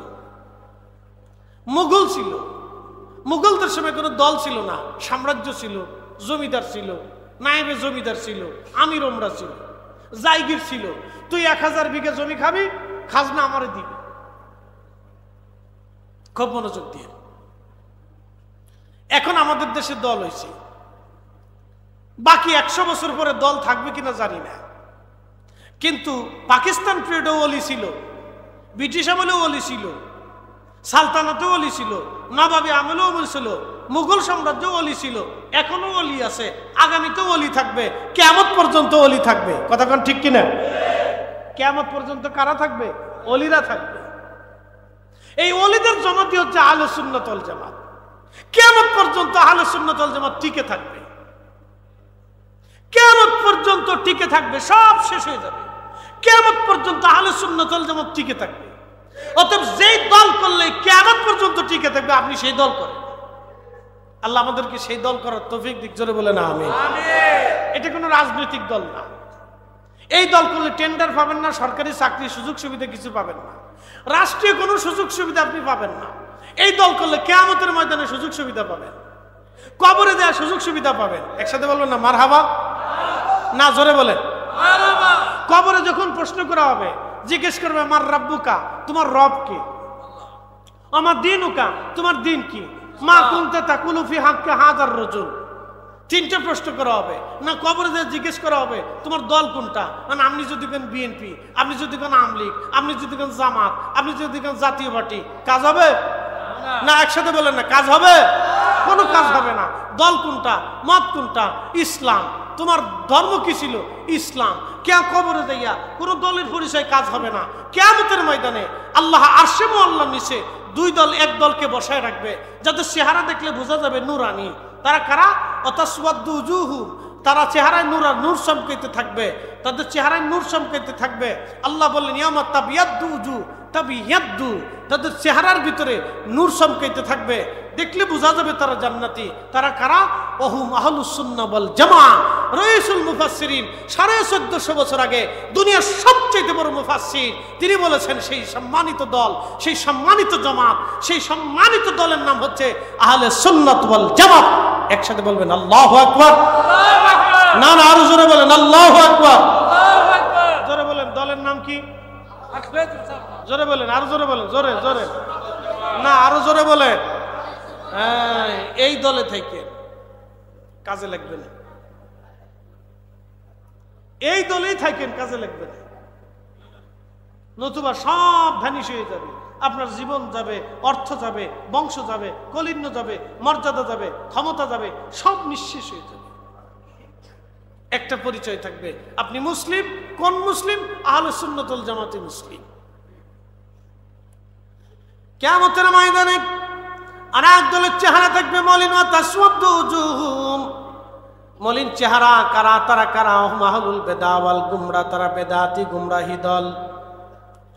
আল্লাহ বলেন ফাআম্মাল্লাযীনা আসওয়াদাত উজুহুহুম, এরে আমার বান্দারা, আজকে তোদের চেহারা মলিন কেন? কিসের জন্য তোদের চেহারা আজকে মলিন হয়ে আছে? আল্লাহর কোরআনে আল্লাহ বলতেছেন, তখন আল্লাহ বলবেন আকাফারতুম বাদা ঈমানিকুম, তোরা ঈমান আনার পরে বেঈমান হয়েছিলি, দূর হয়ে যা, চলে যা। আজকে ফাযুকুল আযাবা বিমা কুনতুম তাকফুরুন, আজকে আমি রবের দরবারে তোদের কোনো জায়গা হবে না, তোরা জাহান্নামে চলে যা। এই জন্য পরিচয় নিয়ে যান আহলে সুন্নাত ওয়াল জামাত। আমরা সুন্নি মুসলমান। একবার জোরে বলা যাবে কি মারহাবা? সালাতুন ইয়া রাসূলুল্লাহ আলাইকুম, সালামুন ইয়া হাবিবাল্লাহ, সালাতুন ইয়া রাসূলুল্লাহ, সালামুন ইয়া হাবিবাল্লাহ। আজ আমি একবারে শেষ প্রান্তে নিয়ে আসছি, লম্বা কথা বাড়ি কষ্ট দেব না প্রিয় ভাই আমার। আমরা দোয়ার ভিতরে চলে যাবে, ইতিমধ্যেই সময় কম। শুধু একটা ঘটনা আপনাদেরকে শোনাই দিয়ে যাই। ইমাম হুসাইন রাদিয়াল্লাহু আনহু কারবালায় শহীদ হয়ে গেলেন। ওনার শির কাটা হলো, পুরো দেহ মোবারক নাকি আলাদা করা হলো। পৃথিবীতে একজনের মাজার, দুইটা মাজার আছে, তিনি ইমাম হুসাইন রাদিয়াল্লাহু আনহু। ওনার একমাত্র উনি সেই ব্যক্তি, ওনার জিয়ারত দুই জায়গায় চলে। পৃথিবীর সমস্ত নবীদের জিয়ারত এক জায়গায় হয়, সমস্ত ওলিদের জিয়ারত এক জায়গায় হয়, সমস্ত আলেমদের জিয়ারত এক জায়গায় হয়, অর্থাৎ তার যেখানে কবর আছে ওইখানে তার জিয়ারত হয়। কিন্তু ইমাম হুসাইন রাদিয়াল্লাহু আনহুর জিয়ারত দুই জায়গায় হয়। এক নম্বর জিয়ারত হয় ইরাকের কারবালা, দুই নম্বর জিয়ারত হয় মিশরের আল আজহার বিশ্ববিদ্যালয়ের পাশে। হযরত ইমাম হুসাইন রাদিয়াল্লাহু আনহুর পবিত্র শের মুবারক কেটে বর্ষার আগে বিদায় ইয়াজিদি সৈন্যরা তারা আনন্দ করতে করতে সিরিয়ার দামেস্কে চলে গেল। সিরিয়ার দামেস্কে যাওয়ার পরে যিনি ইয়াজিদ, আজকে ইয়াজিদের নামের আগে যিনি রহমতুল্লাহ ব্যবহার করে, আবার দেখলাম এক মৌলবী আমিরুল মুমিনিন বলতেছে ইয়াজিদ যদি মুমিনদের আমির হয় তাহলে এই আমাদের ডক্টর ইউনূসের দোষ কি? উনি তাহলে আমিরুল মুমিনিন, মুমিনদের আমির। উনি কি আমিরুল মুমিনিন বলা যাবে ওনাদেরকে? কোন ব্যক্তির সামনে আমিরুল মুমিনিন বলা যাবে না। ইয়াজিদ যদি আমিরুল মুমিনিন হয়, সে হবিগঞ্জের মৌলবী ওয়াজ করতেছে উনি আমিরুল মুমিনিন, ওরা জুতা দিয়ে বাইরে গিয়ে মসজিদ থেকে বের করার কথা বুঝেন নাই মনে হয়? এত বড় জালিম যে দুনিয়ার সব জালিমরে ফেল করছে। পৃথিবীতে তো যুগে যুগে জালিম আসে না? নানান সময় জালিম আসে, সময়ে সময়ে দেশে দেশে জালিম, প্রত্যেক দেশে দুই একটা করে জালিম আছে, সময়ে সময়ে জালিম। তো এত জালিম যদি হয় তো সব জালিমরে ফেল করছে ইয়াজিদ। হেতের নামের আগে আমিরুল মুমিনিন। দেখেন তার কর্মসূচিটা কি ছিল। ইমামে মাকামের পবিত্র মস্তক মোবারক কেটে বর্ষার আগে নিয়ে গেছে। ইয়াজিদ হুকুম দিল তার মাথা পুরা সিরিয়ার দামেস্কে পড়ে অলিগলি দিয়ে ঘুরাও, মানুষকে দেখাও। কি বুঝলেন? আমার দিকে তাকান। আপনাদের দেশে কাইজেডাঙ্গা হয়, মারামারি হয় না ভাই? বহুত মারামারি হয়, সারা দেশে হয়, খালি ব্রাহ্মণবাড়িয়ার দোষ হয় মারামারি, কিন্তু সারা দেশে দোষ খালি ব্রাহ্মণবাড়িয়া। ফেসবুকে ইউটিউবে দেখলে মানুষ ঢুকে কে কি ব্রাহ্মণবাড়িয়া নেই, কিন্তু মারামারি হইতেছে কিন্তু হবিগঞ্জে, নবীগঞ্জে। যে মারামারিটা হইল 2 দিন, বাপরে বাপ, সেনাবাহিনী হয়েছে থামাইতে পারে না। আমরা ফরিদপুরে ডালকাতরা নিয়ে দিন তারিখ নির্দিষ্ট করে তারপরে কাজে নামে, একবারে যুদ্ধের মতো সিস্টেম। দিন তারিখ নির্দিষ্ট করে অমুক দিন অমুক টাইমে তোদের সাথে মারামারি হবে, ডালকাতরা দিয়ে তারপরে মারামারি কুবাকুবি হয়। এতে মানুষের হতাহত কম হয়, 2 গ্রুপ 2 পাশে তারা কুবাকুবি চলতে থাকে, কিন্তু সাধারণত হতাহত কম হয়। মানে দিন তারিখ নির্দিষ্ট। আর হঠাৎ মারামারি তোর মানুষের আহত নিহত বেশি হয়। তো খুব মনোযোগ দেন, মারামারি সারা দেশই হয়, বাংলাদেশের কোনো এক অঞ্চলে মারামারি থেকে একবারে কম না। সুযোগ পাইলে সবাই মারামারি করে, খালি ব্রাহ্মণবাড়িয়ার দোষ।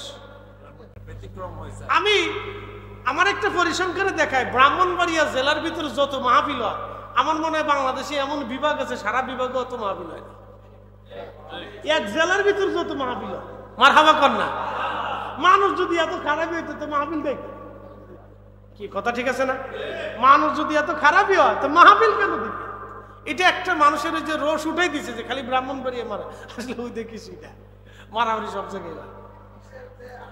তো মনোযোগ দেন, যে কথা বলছিলাম যে এদেশে মারামারি হয়, মারামারি হওয়ার পরে মানুষ মারা গেলে, মরে যাওয়ার পরে তার আর কিছু কেন চলে আসে। কিন্তু ইমাম হুসেইন রাদিয়াল্লাহু আনহুকে শাহাদাতের পরে তার মাথা কেটে বর্ষায় ঝুলাইয়া তারা আনন্দ করতে করতে সিরিয়াতে গেছে। ইয়াজিদ তার দাফন কাফনের ব্যবস্থা না করিয়া সে হুকুম দিল কি, যে তোমরা তার মাথা বর্ষার আগে ঝুলাইয়া সারা দামেস্কের অলিগুলি দিয়ে ঘুরাইয়া দেখাও, মানুষে দেখাইতে থাকো, বিজয় মিছিল করো।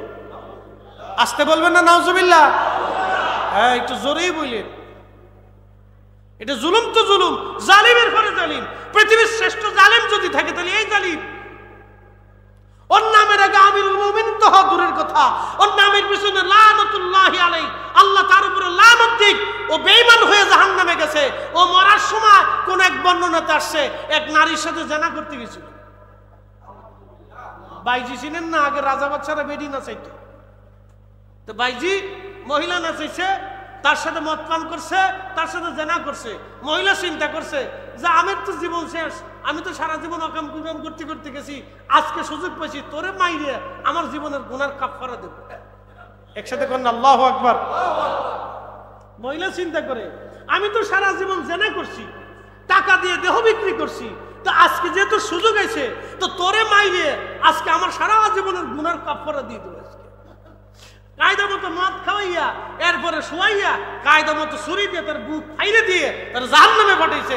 ইয়াজিদ তো ইমানদার হালতে যায় নাই, ও বেঈমান হইয়া জেনা কইরা নাপাক অবস্থায় জাহান্নামে গেছে।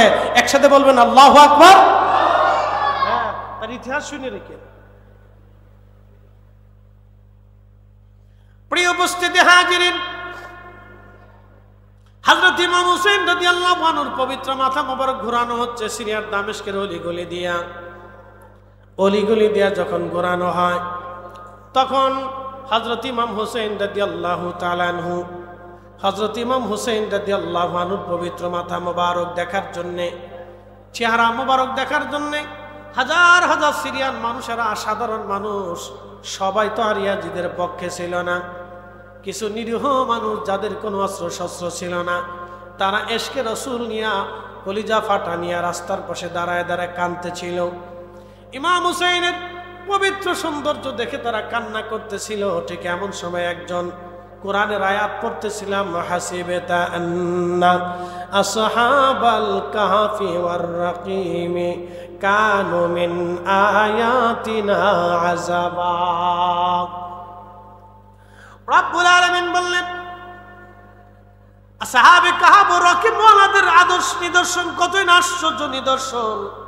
ঠিক এই সময় ইমাম হুসাইন রাদিয়াল্লাহু আনহু পবিত্র জবান খুলে গেল। জবান খুলে যাওয়ার পরে ইমাম হুসাইন রাদিয়াল্লাহু আনহুর জবান থেকে আওয়াজ আসলো, আযাবু আসহাবাল কাহফি ওয়ার রাকানাকি আসাবু আযাবু আসহাবাল কাহফি কতলি ওয়া হামলি। কতই না আশ্চর্য, আসহাবে কাহফ থেকে আমাকে হত্যা করা, আমার মস্তককে ছিন্ন করে আমার মাথা মোবারককে এইভাবে বহন করে নিয়ে অলিতে গলিতে ঘুরে ঘুরে আমাকে অপমান করা, এটা কতই না আশ্চর্যজনক। হযরতে ইমামে মাকামের পবিত্র জবান মোবারক থেকে যখন এই আওয়াজ আসলো, আহা, তখন মুসলমানরা তার কপালে চুমা খেতে লাগলেন। এর কারণ হলো আল্লাহ বলেন, ওয়ালা তাকুলু লিমান ইউকতালু ফি সাবিলিল্লাহি আমওয়াত, ওয়ালা তাকুলু, তোমরা বলিও না, লিমান ইউকতালু, যারা নিহত হয়, মারা যায়, ফি সাবিলিল্লাহ, আল্লাহর পথে, আল্লাহর পথে যারা মারা যায়, আমওয়াত, তাদেরকে মরা মনে করিও না। বাল্লাহিয়াহু ওয়ালাকিন লা তাশউরুন, বাল্লাহিয়া, বরং তারা জিন্দা জিন্দা জিন্দা। একবার জোরে বলা যাবে কে মারহাবা? তারা কি জিন্দা? আমি বলি না আল্লাহ বলেছে? তারা কি? তারা কি? শহীদরা কি? শহীদরা জিন্দা। শহীদরা কি? জিন্দা। নবীরা কি? জিন্দা। অলিরা কি? জিন্দা। আপনি জোর করে এসে ওয়াজে মারবেন আর আমরা মুখ বুঝে সহ্য করবো, তা তো হইতে পারে না। আল্লাহ নিজে বলছে জিন্দা, আর আপনি আইয়া বানাইলেন মুর্দা। এরপরের অংশে আল্লাহ বলতেছেন, ওয়ালাকিন্না তাশউরুন, তারা যে জিন্দা, তোমাদের হৃদয় এটা অনুধাবন করতে পারে না, তোমরা এটা বুঝো না। তারা যে জিন্দা, তোমাদের হৃদয় এটা ধরতে পারে না, তোমরা অনুধাবন করতে পারো না। ইমামে মাকামের পবিত্র শীত থেকে আওয়াজ আসতেছিল, আযাবু আসহাবাল কাহফি কাতলি ওয়া হামলি, আমাকে বহন করা, আমাকে হত্যা করা, আমার সাথে এরকম আচরণ করা, এই আসহাবে কাহফ থেকে কি কম আশ্চর্য?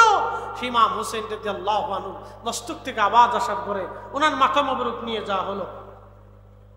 যেতে যেতে নিতে নিতে নিতে নিতে বর্তমানে গাজা, এটার আগে নাম ছিল আসকালান, বর্তমানে গাজা, এটার নাম ছিল কি? আসকালান।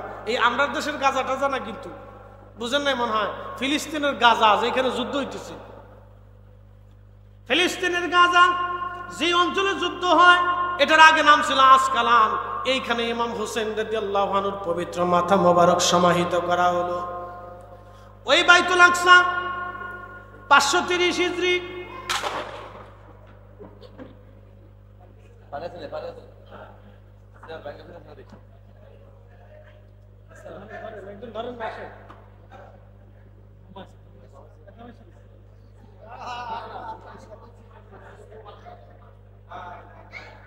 দৃশ্যে পড়েন আল্লাহুম্মা সাল্লি।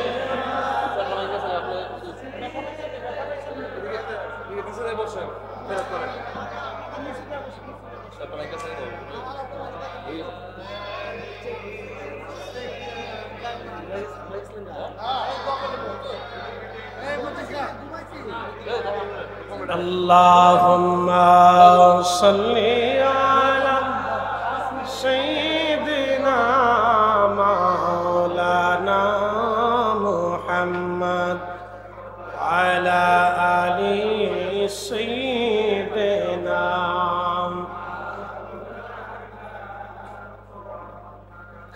আলোচনা শেষ, ঘটনাটা বলি, 1 মিনিট লাগবে।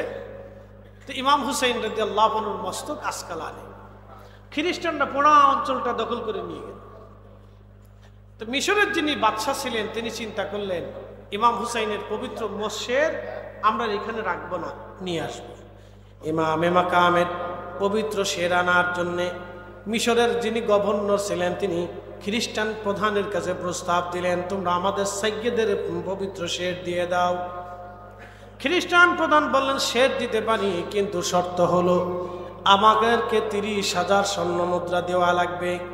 আমার দিকে তাকান, কত হাজার? না, জোরে বলেন, কত হাজার? 30,000 স্বর্ণ মুদ্রা। একটা স্বর্ণ মুদ্রা 1 বড়ি ধরেন আর কি, অথবা হাফ বড়ি ধরেন। বর্তমানে স্বর্ণের দাম কত? 1,70,000। অর্ধেক কত হয়? 90,000, 85,000। তাহলে 85,000 যদি একটা দেরহাম, যদি একটা মুদ্রা যদি বর্তমান লেভেলে 85,000 হয়, তাহলে সেই দিনে 30,000 স্বর্ণ মুদ্রা বর্তমানে হিসাব করলে কত হাজার কোটি টাকা হয়? এবার একটু চিন্তা করেন। তারা আওলাদে রসুলের জন্য হাজার হাজার কোটি টাকা ব্যয় করছে, আর আমরা আওলাদে রসুলদের জন্য 10 টাকা ব্যয় করতে আমাদের কষ্ট হয়। আমরা ভাবি হয়তো আমাদের টাকা শেষ হয়ে যেতেছে। শুধু এতটুকু উপমা দিলাম। 30,000 স্বর্ণ মুদ্রা দিলেন। 30,000 স্বর্ণ মুদ্রা দিয়ে ইমাম হুসেন রাদিয়াল্লাহু আনহুর মস্তক আনার জন্য গেলেন। কি চমৎকার, জুতা পায়ে দিয়ে যান নাই, খালি পায়ে গেলেন। আমির ওমরা উলামায়ে কেরাম নিয়ে মিশরের বাদশা রওনা দিলেন। ইমাম হুসেন রাদিয়াল্লাহু আনহুর পবিত্র মাথা মোবারক আনবেন। ইমাম পাকের মাথা আনার জন্য তিনি রওনা করলেন। আহা, রওনা দিলেন খালি পায়ে, জুতা ছাড়া। খুব সম্মানের সাথে মাজার শরীফে গেলেন, মাটি সরাইলেন। মাটি সরাইয়া পবিত্র শের মাথা মোবারক উঠাইলেন। 530 হিজরি চলতেছিল। ইমাম হুসেন শহীদ হয়েছেন 61 হিজরিতে, আর তখন চলতেছিল 530 হিজরি। পৃথিবীর 470 বছর পর ইমাম হুসেন রাদিয়াল্লাহু আনহুর মাথা মোবারক 470 বছর আগে যেইভাবে দাফন করা হয়েছিল, 470 বছর পরে ওইভাবে রয়ে গেছে। তার পবিত্র শির মোবারক একটা চুল নষ্ট হয় নাই, চেহারা নষ্ট হয় নাই, ত্বক নষ্ট হয় নাই, ঠোঁট নষ্ট হয় নাই, জবান নষ্ট হয় নাই। তার রক্ত তখনও টপে টপে রক্ত পড়তেছিল। আর 470 বছর পরে ওনার পবিত্র মাথা থেকে আল্লাহর বেহেশতের ঘিরান আসতেছিল। চিৎকার মেরে জোরে বলেন আল্লাহু আকবার। না না, জোরে বলেন আল্লাহু আকবার। 470 বছর পরে ইমাম হুসেন রাদিয়াল্লাহু আনহুর পবিত্র শির তখনও তাজা। 470 বছর পরে তখনও তাজা। আহা, ইমামে মাকামের শির যদি 470 বছর পরে তাজা হয়, তাহলে রওজা শরীফে আমাদের নবী এখনো আছে। কিয়ামত পর্যন্ত ওই অবস্থায় আমার নবী থাকবে। কথা বলেন ঠিক কিনা? সবার দেহ, শোনেন ভালো করে শুনেন, আমরা মারা যাওয়ার পরে দেহ পচে যাবে। আমরা মারা যাওয়ার পরে দেহ পচে যাবে। এই পচা দেহ থেকে আল্লাহ আবার আমাদেরকে কিয়ামতে উঠাবে। কিন্তু আমার নবীর ইন্তেকালের পরে দেহ মোবারক রওজা শরীফে ওই রকমই আছে। ওই দেহ দিয়ে, যেই দেহ নিয়ে নবীজি ইন্তেকাল করেছিলেন, ওই দেহ দিয়ে আমার নবীজি হাসরের ময়দানে উঠবেন। নবীজি পোশাক পরিহিত থাকবেন, বেহেশতের পোশাক নিয়া 70,000 ফেরেশতা বেষ্টিত হইয়া সম্মানের সাথে স্বর্ণের আলঙ্কে অলঙ্কারে সরাইয়া স্বর্ণের পোশাকে, দামি জান্নাতি পোশাকে নবীজিকে মিছিল দিওয়াইয়া রওজা শরীফ থেকে ওই হালতেই নবীজিকে উঠাইয়া আল্লাহ রাব্বুল আলামিন তার মাকামে মাহমুদে নিয়া আরশে মুআল্লার ডান পাশে আমার রাসূলকে বসাইয়া মহা সম্মানের আসনে অধিষ্ঠিত করবে। একসাথে বলবেন না মারহাবা? ওয়াজ আমার শেষ। আমরা সুন্নিরা এটাই বিশ্বাস করি। এই জন্য কাজী নজরুল কবিতার ছন্দে লিখে গেছে, তৌহিদেরই মুর্শিদ আমার মুহাম্মাদের নাম, মুর্শিদ মুহাম্মাদের নাম। ওই নাম জপলে বুঝতেই পারে খুদারে কালাম, মুর্শিদ মুহাম্মাদের নাম। তৌহিদেরই মুর্শিদ আমার মুহাম্মাদের নাম, মুর্শিদ মুহাম্মাদের নাম। আমাদের দেশের কিছু তৌহিদি আল্লাহ তাদেরকে বুঝদান করে নাম দিছে তৌহিদি মুসলমান। এই বুকে হাত বেঁধে নামাজ পড়ে হেতারা কয় কে যে কাজী নজরুল যেটা লেখছে এটার ভিতরে শিরিক আছে। বুঝতে পারছেন? কে এটার ভিতরে শিরিক আছে। বলে শিরিক কি? তৌহিদের মুর্শিদ আমার মুহাম্মাদের নাম হবে না, বলে তৌহিদের মুর্শিদ আমার আল্লাহর নাম হবে। এখন আপনাদেরকে বলি, আল্লাহ কি আমরারে নিজে আইসা নামাজ শিখাইছে?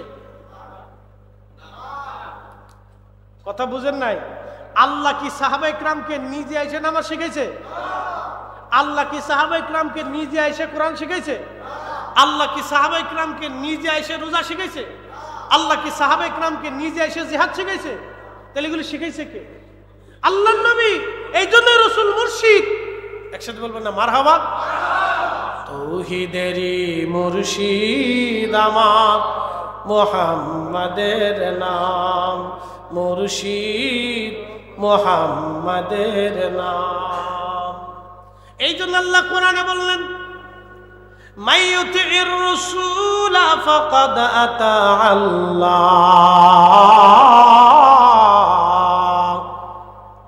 আমার নবী মানলে আমি আল্লাহ মানা হবে, নবী মানলে আল্লাহ মানা হবে, নবীর ইতাআত করলে আমি আল্লাহর ইতাআত হবে, নবীর দল করলে আমি আল্লাহর দল হবে, নবীর মত মানলে আমি আল্লাহর মত হবে, নবীর পথ মানলে আমি আল্লাহর পথ হবে, নবী মানলে আমি আল্লাহ মানা হবে, নবী ভালোবাসলে আমি আল্লাহ ভালোবাসা হবে, রসুলের পক্ষে আমি আল্লাহর পক্ষে, নবীর শান গাইলে আল্লাহ শান হবে, নবীকে কষ্ট দিলে আমি আল্লাহকে কষ্ট দেওয়া হবে, নবীকে তাজিম করলে আমি আল্লাহকে তাজিম করা হবে। হিসাব সহজ। এই জন্য রসুল আমাদের মুর্শিদ। একসাথে বলবো না মারহাবা? রসুল আমাদের কি মুর্শিদ। কে বানাই দিছে? আল্লাহ নিজে বানাইছে। মৌলবী শিরিক খুঁজে পায়। আল্লাহ আমাদেরকে হেদায়েত করুক। আমরা অনেক বড় ফিতনার ভিতরে পড়ে রয়েছি, অনেক বড় ফিতনার ভিতরে পড়ে রয়েছি। আল্লাহ রসুলের শান শুনলে শরীরে চুলকানি আসে, নানান ধরনের সমস্যা। প্রিয় ভাই, আপনাদেরকে একটা কথা বলি, পৃথিবীর কোনো মায়ের ছেলে, কোনো মায়ের সন্তান, বাবার কোনো সন্তান কখনো বুকে হাত দিয়ে বলতে পারবে না যে রসুল ছাড়া আমরা বেহেশত যাব। কোনো রাস্তা নাই। কিয়ামতের ময়দানে জান্নাতে যাওয়ার আগে হাউজে কাউসারে যাইতে হবে। আর হাউজে কাউসারে যদি যাইতে হয় তাহলে আমার রসুলের দরজার সামনে দাঁড়াইতেই হবে। নবী এজাজত দিলে পানি পাবে, রসুল না পান করাইলে পানি কারো নসিবে নাই। এমন কেউ নাই যে রসুল বাদ দিয়ে আপনারা পানি পান করাই দিবে। মনে রাখেন, এই জন্য রসুল লাগবে। রসুল আমাদের মুর্শিদ, তিনি আমাদেরকে পথ দেখিয়েছেন। অতএব সেই পথ অনুযায়ী আমরা চলবো, যেই পথ আল্লাহ রসুল আমাদেরকে শিখাইছেন। এই জন্য আল্লাহ রসুল বলছেন ফালাইকুম বিসুন্নতি, তোমরা আমার আদর্শ মানবে। একসাথে বলবেন না মারহাবা? আমি তোমাদের মুর্শিদ, আমি তোমাদেরকে রাস্তা দেখিয়েছি, সেই রাস্তা তোমরা মানবে। কবি কাজী নজরুল ইসলামের লেখা ভুল না, বরং ওনার ভুল যারা ধরে তাদের জিন্দেগি ভুল। আল্লাহ আমাদেরকে বুঝার তৌফিক দিক, বলেন আমিন। আসেন নবীজিকে দাঁড়ায় সালাম জানাই। ইয়া নবী সালাম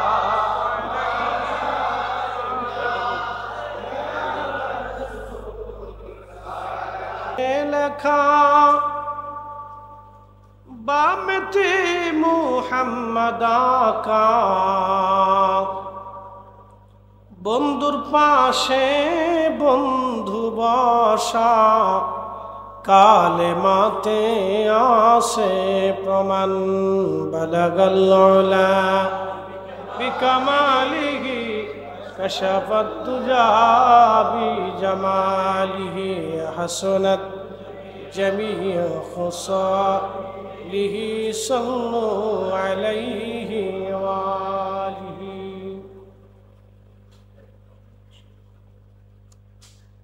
জনাব মরহুম আহমদ হোসেন সাহেব, তিনার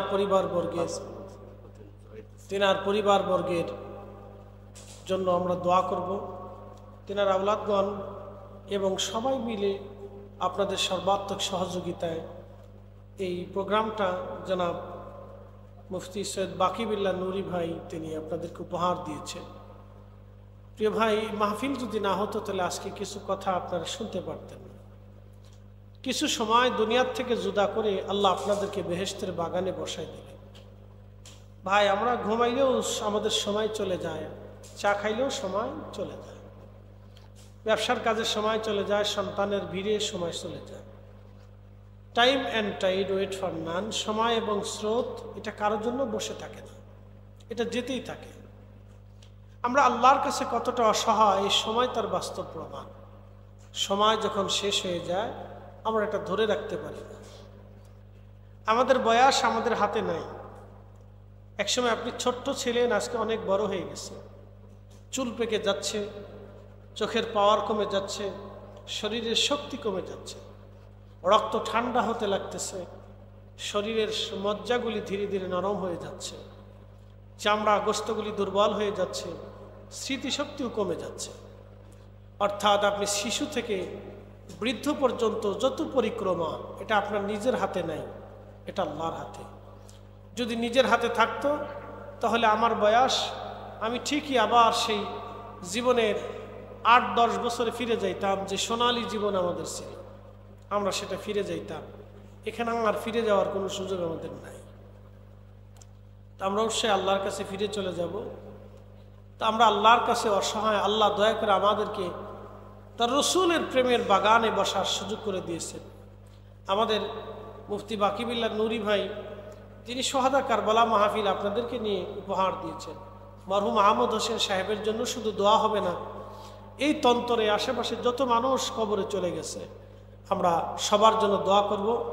আজকের যিনি সম্মানিত সভাপতি মহোদয়, তিনি দোয়া করবেন, সমাপ্তি ঘোষণা করবেন। একটু তাকবীর দে, নারে তাকবীর, নারে রিসালাত, নারে গাউসিয়া।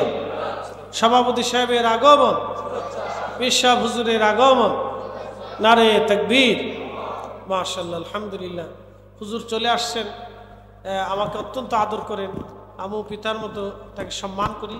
হুজুর চলে